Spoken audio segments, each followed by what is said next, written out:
Hello student, আমি অমিত তোমাদের সামনে আজকে আবার একটা নতুন ভিডিও নিয়ে হাজির হয়েছি।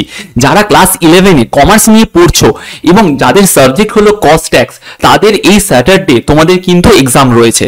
তো আমি তোমাদের সামনে কস্ট ট্যাক্সের ওপরে একটা সাজেশন এবং মডেল কোয়েশ্চেন আনসার গুলো নিয়ে হাজির হয়েছি। তো তোমাদের প্রত্যেককে রিকোয়েস্ট করব, এই মডেল কোশ্চেন আনসার গুলো তোমরা ভালো করে প্র্যাকটিস করে যাও, তাহলে এখান থেকে তোমরা অতি অবশ্যই কমন পাবে। তো চলো দেরি না করে ভিডিওটা স্টার্ট করা যাক।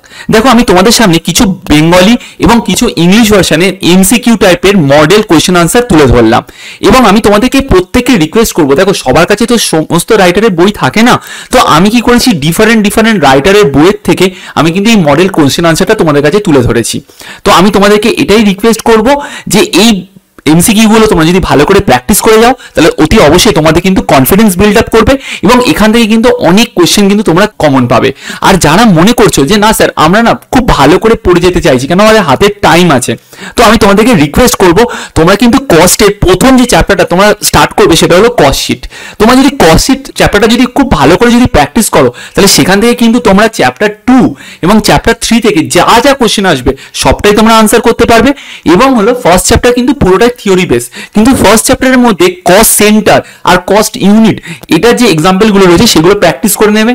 এবং চ্যাপ্টার 2 এবং চ্যাপ্টার 3 থেকে যেগুলো ছোট ছোট অঙ্ক রয়েছে, ছোট ছোট যে প্রবলেমগুলো রয়েছে সেগুলো কিন্তু সলভ করো। যদি মনে হয় সেই প্রবলেমগুলো সলভ করতে গেলে তোমাদের কোনো প্রবলেম আসছে বা তোমরা ঠিকঠাকভাবে সলভ করতে পারছো না, তাহলে অতি অবশ্যই আমাকে কমেন্ট সেকশনে জানাবে। আমি তাহলে এই ভিডিওর ডেসক্রিপশনে আমি পুরো কোশ্চেনগুলোর সলিউশন পিডিএফ আকারে তোমাদেরকে প্রোভাইড করে দেবো, বলতে পারলাম।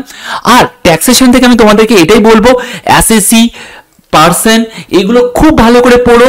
ইনকাম ট্যাক্স কবে থেকে চালু হয়েছে সেটা খুব ভালো করে পড়ো। এবং আমি আবার বলবো যে রেসিডেন্সিয়াল স্ট্যাটাস, এখান থেকে কিন্তু ছোট ছোট টাইপের অঙ্ক আসবে এবং কিছু কেস স্টাডি আসবে, সেগুলো কিন্তু খুব ভালো করে দেখে নিও। আর কোন ইনকামগুলো এক্সেম্পটেড ফ্রম ইনকাম ট্যাক্স সেটাও কিন্তু খুব ভালো করে পড়েছো। আর কিছু সেকশন মনে রাখার চেষ্টা করো, আশা করি সেখান থেকে কিন্তু তোমরা কমন পাবে। আমি তোমাদেরকে এটাই বলবো যে এই পিডিএফ গুলো তোমাদেরকে স্ক্রিনশট নেওয়ার কোনো দরকার নেই। আমার এই ভিডিও ডেসক্রিপশনে এই পিডিএফটা লিংক আমি দিয়ে দিয়েছি, যেখান থেকে গিয়ে তোমরা ডাউনলোড করে নিতে পারবে। আশা করি তোমাদের এক্সাম খুব ভালো হবে। All the best. এক্সাম যদি খুব ভালো হয় আর এই ভিডিও যদি তোমাদেরকে হেল্প করে থাকে, তাহলে প্লিজ পরীক্ষা দিয়ে এসে এই ভিডিওর কমেন্টসে গিয়ে জানিও তোমাদের এক্সাম কেমন হলো। আশা করি তোমাদের এক্সাম খুব ভালো হবে। Thank you so much.